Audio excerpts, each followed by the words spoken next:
በዚህ ዘመን ዘላለም በዚህ ዘመን ቤተ ክርስቲያን ከውጭም ፈተና ባለባት በዚህ ዘመን መጽናናት በምንፈልግበት በዚህ ዘመን ኑሮ በከበደን በዚህ ዘመን ዘልዬ ወንድሜ የኔ መኩሪያ እንድታለቅሱ አይደለም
ሞቼ ስለማልቀር ትንሣኤው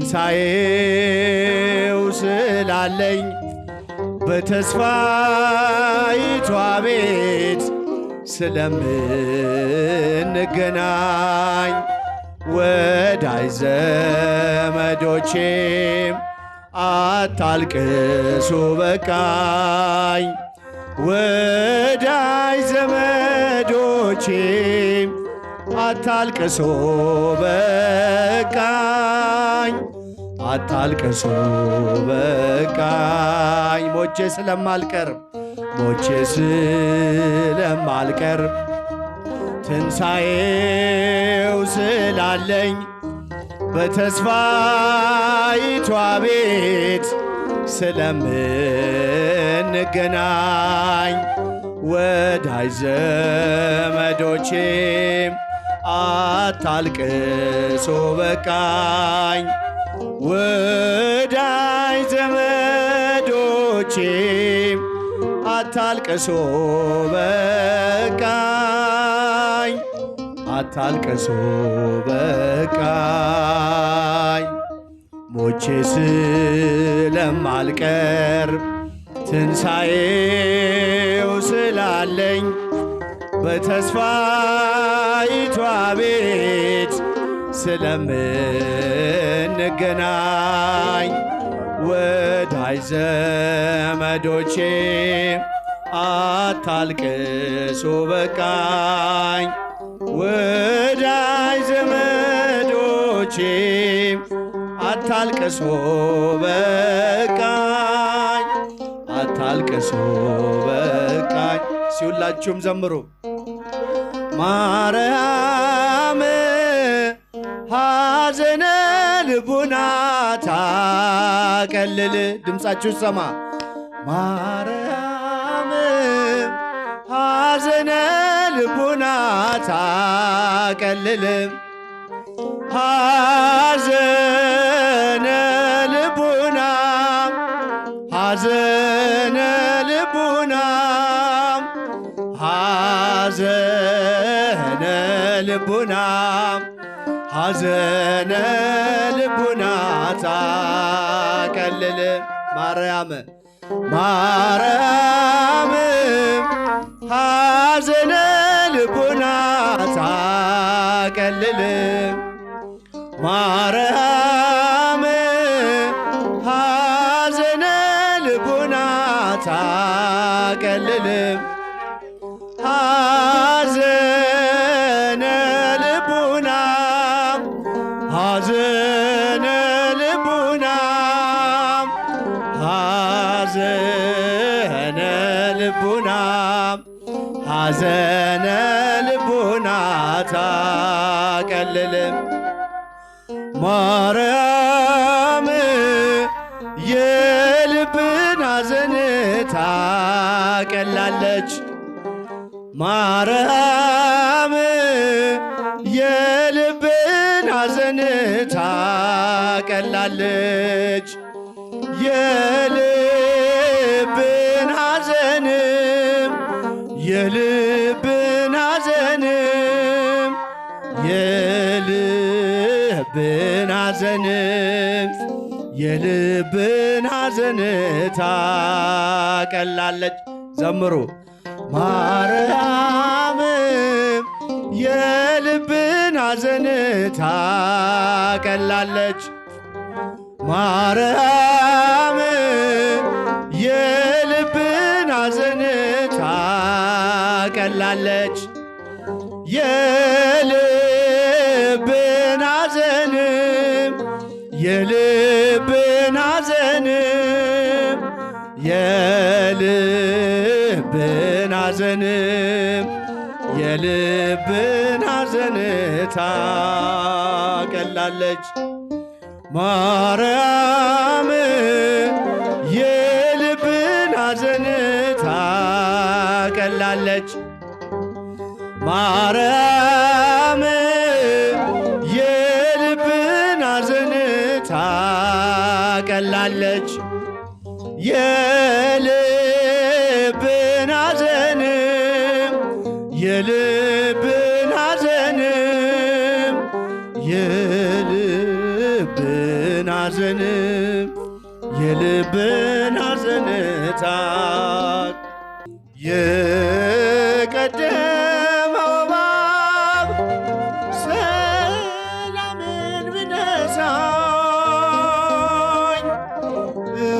እግዚአብሔር መልካም ነው ሐዘኔን አስረሳኝ።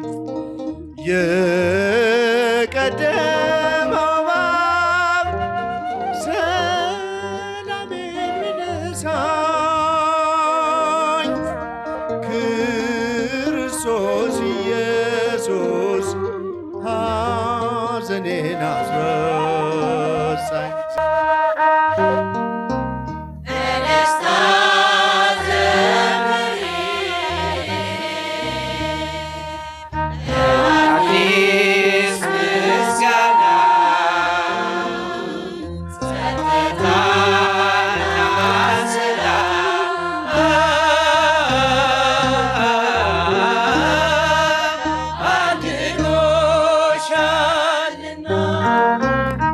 Sen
ከስራ ፈቃድ ወስዳችሁ ጊዜያችሁን መስዋዕት አድርጋችሁ ለሽኝት የተሰበሰባችሁ ኦርቶዶክሳውያን እናቶች፣ አባቶች፣ ወንድሞች፣ እህቶች ሁላችሁ በእግዚአብሔር ሰላምታ እንደምን ቆያችሁ? አሜን። በዚህ ሰዓት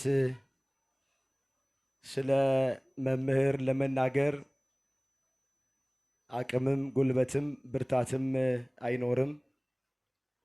ነገር ግን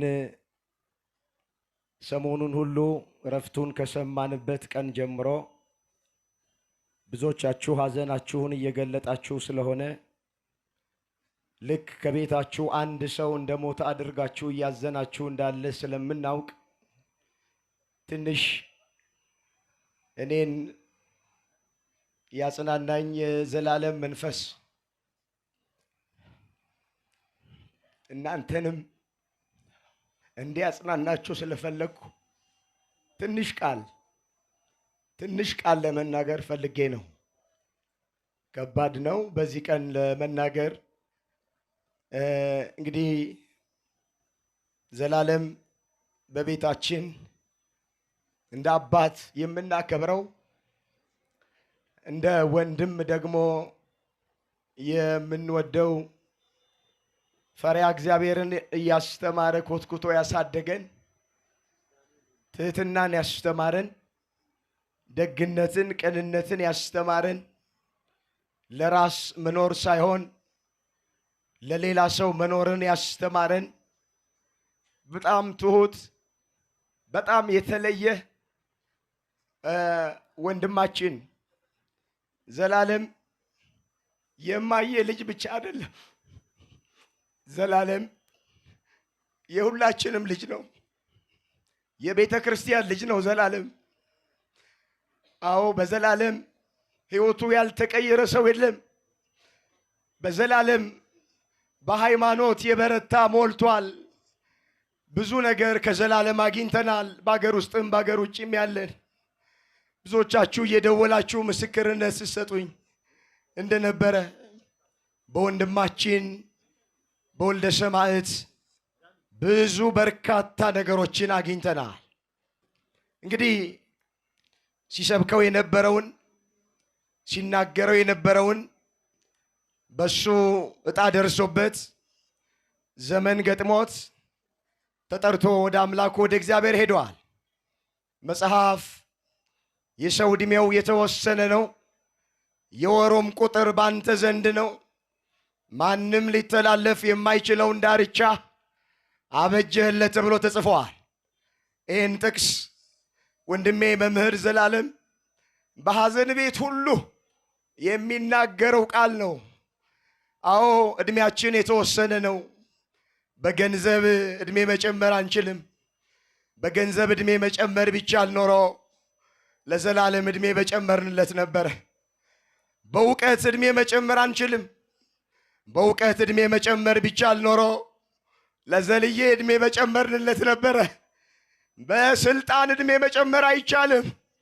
በስልጣን ዕድሜ መጨመር ቢቻል ኖሮ ለመምህር ዕድሜ በጨመርንለት ነበረ።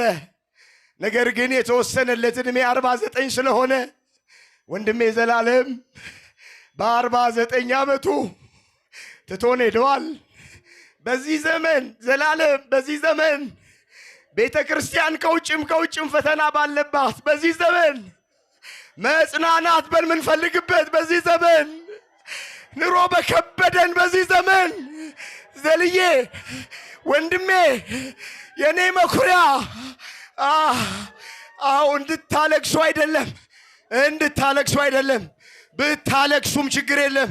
እስጢፋኖስ በሞተ ጊዜ ታላቅ ለቅሶ አለቀሱለት ተብሎ በመጽሐፍ ቅዱስ ተመዝግቧል። ግን ወዴት እንደሄደ ስለምናውቅ አድራሻውን ስለምናውቅ አናዝንም። እኛ ከሞት በኋላ ሕይወት አለን፣ ከመቃብር በኋላ ትንሣኤ አለን። ዘላለም ወደ እግዚአብሔር ለመሄድ ነው ያረፈው።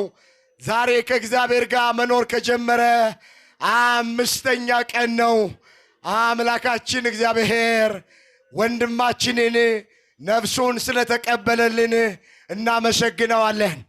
ነፍሱ ይረፋ አንልም። ነፍሱን ተቀበላት አንልም። ሙሉ ጊዜውን ለእግዚአብሔር የሰጠ ነው። ያባከነው ጊዜ የለም።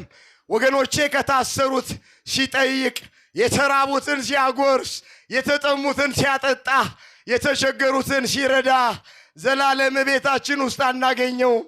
እናቴ ዘላለም ሁሌ እንደናፈቃት ነው። አታገኘውም ዘላለምን። ሁልጊዜ አገልግሎት፣ ሁልጊዜ አገልግሎት፣ ሁልጊዜ አገልግሎት ነው። እንደወጣ ቀረብን ደግሞ ውሃ ሳናጠጣው። እግዚአብሔር ይማርህ ሳልነው አጥነዋል።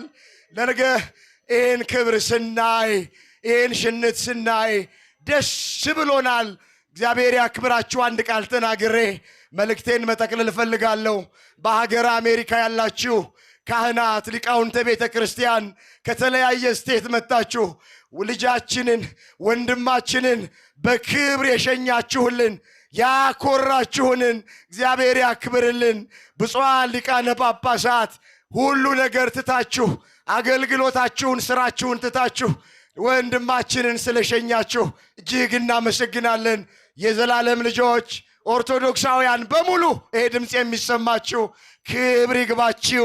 ባስቀረልን ወንጌል በሃይማኖት ጸንተን እንድንኖር አምላካችን እግዚአብሔር ሁላችንንም ይርዳን። የሁላችንን መጨረሻ እግዚአብሔር ያሳል። መጽሐፈ ሲራክ ምዕራፍ 1 ቁጥር 13 ላይ እንዲህ የሚል ቃል ተጽፏል። ለፈራሄ እግዚአብሔር ይሴኒ ድሃሪቱ ወይባርክ ወይትባረክ አመ ዕለተ ሞቱ። ይባርክ ቢል እያመሰገነ ይሞታል። ይትባረክ ቢል በሞቱ ጊዜ ይመረቃል፣ ይከበራል። እግዚአብሔርን የሚፈራ ሰው መጨረሻው ያምራል ይላል ሲራክ በመጽሐፉ።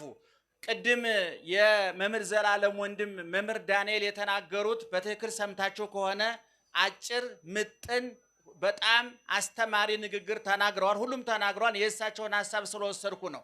መክበር የፈለገ ያክብር፣ መሰማት የፈለገ ይስማ፣ እንዲከተሉት ከተፈለገ ይከተል ነው። ኦርቶዶክሳዊ ተዋሕዶ ቤተክርስቲያን የሚከተሏት እንጂ የሚያስከትሏት፣ የሚሰሟት እንጂ የሚሰሟት ቤተክርስቲያን ናት። የሚያከብሯት ቤተክርስቲያን ናት። ያከበሯትን እንዴት እንደምታከብር፣ የተከተሏትን እንዴት ተከታይ እንዲኖራቸው እንደምታደርግ ያሳየችበት ፕሮግራም ነው ይሄ ፕሮግራም።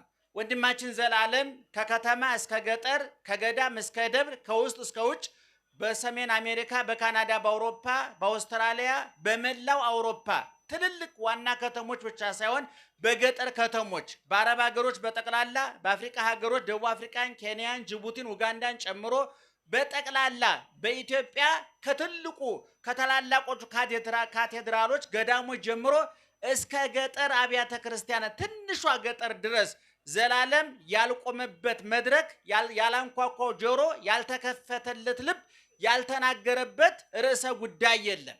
ለዚህ ደግሞ ኦርቶዶክሳዊት ተዋሕዶ ቤተክርስቲያን ምስክርነቷን ሰጥታለች። እንግዲህ ዘላለም 36 ዓመት 35 ዓመት ሲያገለግል ገብተው የወጡ ከብረው የተዋረዱ መጥተው የሄዱ ኦርቶዶክሳዊት ተዋሕዶ ቤተክርስቲያን ሰታቸው ያዋረዷት፣ አክብራቸው ያዋረዷት፣ ከትቢያ ካፈር አንስታ ከፍ ያደረገቻቸው፣ ዝቅ ያደረጓት ብዙ ሰዎች አሉ። እነዛ ሰዎች ከሚዛናቸው ሲወጡ፣ እነዛ ሰዎች እየከበሩ ሲዋረዱ፣ እየመጡ ሲሄዱ፣ እየገቡ ሲወጡ ዘላለም 33 34 ዓመት ሙሉ ሃይማኖታዊ መልኩ ሳይለወጥ፣ የትምህርት መልኩ ጠባዩ ሳይለወጥ አውደ ምሕረቱን እንዳከበረ እንደተወደደ ትንሹ ትልቁ ያዳመጠው እኔ በዚህ በመምህር ዘላለም ዕረፍት ከቅዱስ ፓትርያርካችን ጀምሮ ብፁዓን ሊቃነ ጳጳሳት እስከታች እስከኛ ድረስ በምእመናን በኩል እገሌ ወገሌ ሳይባል ሁሉ ተስማምቶ ያዘነለት፣ ሁሉ ተስማምቶ ያከበረው በቅርብ ጊዜ አልገጠመኝም። እግዚአብሔር በሚሄን እንመሰክራለን። እንግዲህ ዮሐንስ መጥምቅ ዘቦቱ መራት መራዊ ውእቱ ዋርኩስ ለመራዊ ዘይቀው ወይሰሞ ፍስሐ ይትፌሳ በእንተ ቃለ መራዊ ወመራት። ሙሽሪት ያለችው እሱ ሙሽራ ነው። የሙሽራው ሚዜ ግን ቆሞ የሙሽሪትና የሙሽራውን ቃል በመስማት ይደሰታል አለ። የሙሽራው ክብር የገባቸው ሚዜዎች ይከበራሉ። ዘላለም የቀራንዮ ሙሽራ የክርስቶስ፣ የቀራንዮ ሙሽሪት የቤተ ክርስቲያን ክብር የገባው ሚዜነቱን ያስከበረ፣ ሙሽራውን አክብሮ ሙሽራው ያከበረው ሙሽሪት ቤተክርስቲያን አክብሮ ሙሽሪት ቤተክርስቲያን ያስከበረችው ወንድማችን ነው። ዛሬም በዘላለም እረፍት ምክንያት ከኔ ጀምሮ ከተናናሾቹ ጀምሮ እስከ ብፁዓን ሊቃነ ጳጳሳት ኦርቶዶክሳዊ ተዋሕዶ ቤተክርስቲያን መልእክት ሰዳለች፣ መልእክት አስተላልፋለች። ስሙኝ ሰማችኋለሁ፣ አክብሩኝ አከብራችኋለሁ፣ ኑሩልኝ አኖራችኋለሁ፣ ከፍ አድርጉኝ ከፍ አደርጋችኋለሁ ብላችኋለች ብላናለች ብዬ አምናለሁኝ። እኔ ሲራክ እንደተናገረው የእግዚአብሔርን የሚፈራ ሰው አሟሟቱ ያምራል፣ አኗኗሩ ያምራል። ሐዋርያው ቅዱስ ጳውሎስም ለተሰሎንቄ ሰዎች ሲናገር ወናስተበቋክሙ አኀዊነ ወቅወሙ ለለ ይጻምኡ በውስቴትክሙ፣ ወንድሞች ሆይ በእናንተ መካከል የሚደክሙላችሁን ወለእለ ይቀውሙ ለክሙ ወይምሄሩክሙ፣ ጸንተው የሚያስተምሯችሁን እነሱን አክብርወሙ ፈድፋደ፣ ፍጹም ክብር ስጧቸው። ወአፍቅርወሙ በእንተ ምግባሮሙ፣ ስለ መልካም ስራቸው አክብሯቸው አለ። ለጢሞቴዎስም ሲነግረው እለሰ ሰናየ ተልኩ ቀሲሳን ምክዕቢተ ክብር ይደልዎሙ፣ ላገለገሉ ካህናት፣ ቀሳውስት፣ ዲያቆናት ጊዜያቸውን፣ ገንዘባቸውን፣ አካላቸውን፣ እውቀታቸውን ላላባከኑ። ትናንትና በትልቅ ሚዲያ ቀርቤ መስክሬ ተናግሬ ያለሁኝ አንድ ሰው በሕይወቱ ለመከበር አሟሟቱን ለማሳመር ከፈለገ 4 ነገሮችን ማባከን የለበትም ብዬ ተናግሬያለሁ። አንደኛ ገንዘቡን፣ ሁለተኛ ጊዜውን፣ ሶስተኛ አካሉን ሰውነቱን፣ አራተኛ እውቀቱን። መምህር ዘላለም ጊዜውን፣ እውቀቱን፣ አካሉን ያላባከነ በትክክል የተጠቀመ 49 ዓመት ኑሮ 100 ዓመት ከኖሩት በላይ የገነነ የከበረ ወንድማችን ነው። አኗኗሩ ያማረ፣ አሟሟቱ ያማረ።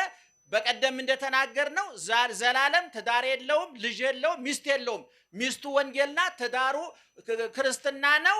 ጎጆው አውደ ምሕረት ነው። አውደ ምሕረት ይገኛል። የጠፋህ ምነው አመሸ ብላ የምትደውልለት ወንጌል ናት፣ አውደ ምሕረቱ ነው፣ ቤተ ክርስቲያን ናት። ቅድም ወንድሙ እንደተናገረው እማማ ወይዘሮ ትክክል ወርቅ በትክክል ቁጭ ብለው ምሳ ያበሉበት ራት ያበሉበት ወይም ማየ ብሎ እሳቸውን የደገፈበት ቀን ያለ አይመስለኝም። ዘላለም ውሎ አዳሩን እናቀዋለን፣ ስምሪቱን እናቀዋለን።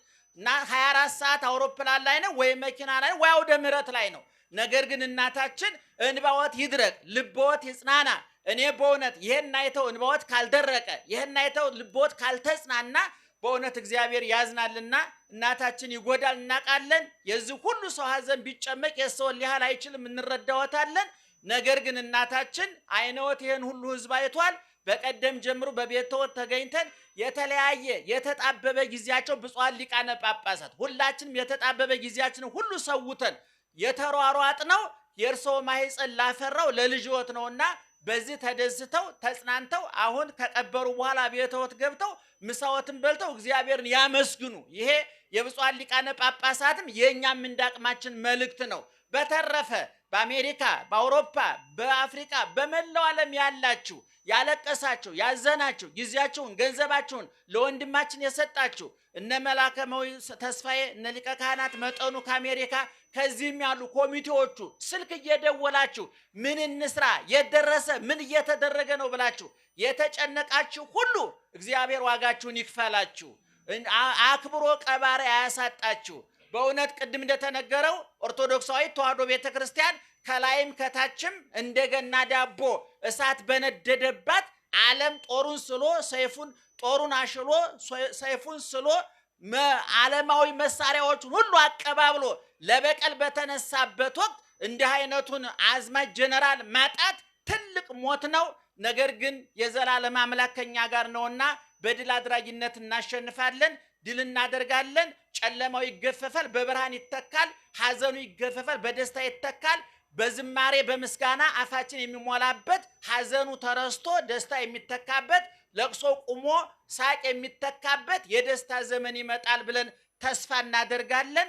የወንድማችንን ነፍስ ከአብርሃም ከይስሐቅ ከያዕቆብ ጎን ስላሳረፈልን እግዚአብሔር እናመሰግናለን። ሰሞኑን በቤቱ እናታችን የምናጽናናበት ጊዜ መደበኛውን ትምህርት እናስተምራለን። አሁን ጊዜያችን ስለሄደ ቦታውን ለመጠቀም ያህል ነው። በበኩሌ ጨርሻለሁ። ብፁዓን ሊቃነ ጳጳሳት ስላከበራችሁን ያክብርልን። ምእመናን ስላከበራችሁን ያክብርልን። አሁንም በድጋሜ ለእናቱ ለወንድሞቹ ለመምህር አድነው ለመምህር ተዋበ ለሌሎቻችሁም በአካል ለማናቃችሁ እውነተኛውን አጽናኝ መልአክ ይላክላችሁ፣ እንባችሁን ያብስ፣ ልባችሁን ያጽናና፣ ጉድለታችሁን ይሙላ፣ በጎናችሁ እግዚአብሔር ይቆምላችሁ። እግዚአብሔር ይስጥልኝ።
መሸሸጊያ ነው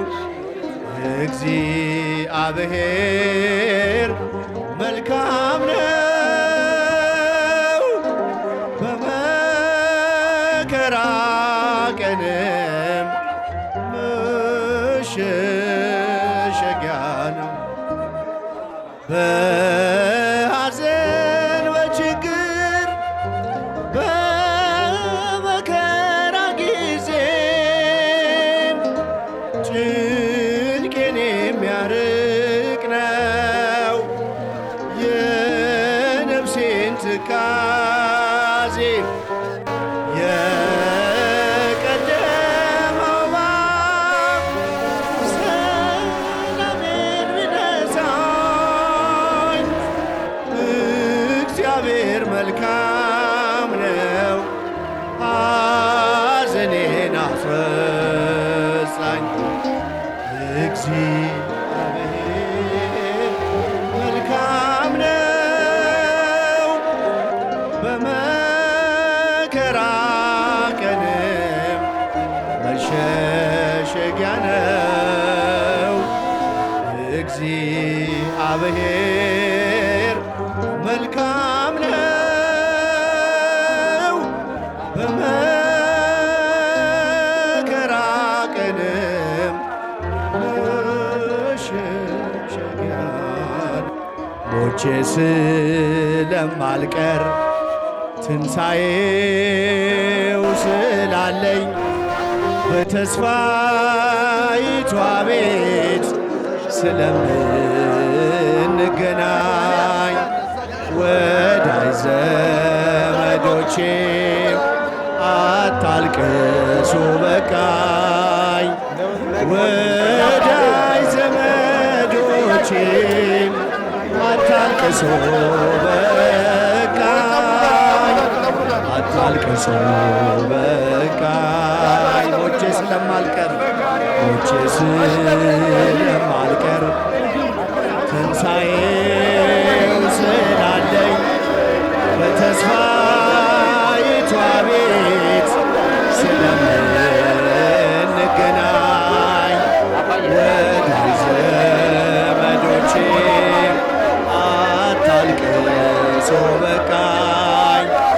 ወዳጅ ዘመዶቼ አታልቅሱ በቃኝ። አታልቅሱ በቃኝ። ሞቼ ስለማልቀር ትንሣኤው ስላለኝ በተስፋይቷ ቤት ስለምንገናኝ ወዳጅ ዘመዶቼ አታልቅሱ በቃኝ። ወዳጅ ዘመዶቼ አታልቅሱ በቃኝ። አታልቅሱ በቃኝ። ሁላችሁም ዘምሩ። ማርያም ሐዘነ ልቡና ታቀልል። ድምፃችሁ ሰማ። ሐዘነ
አባት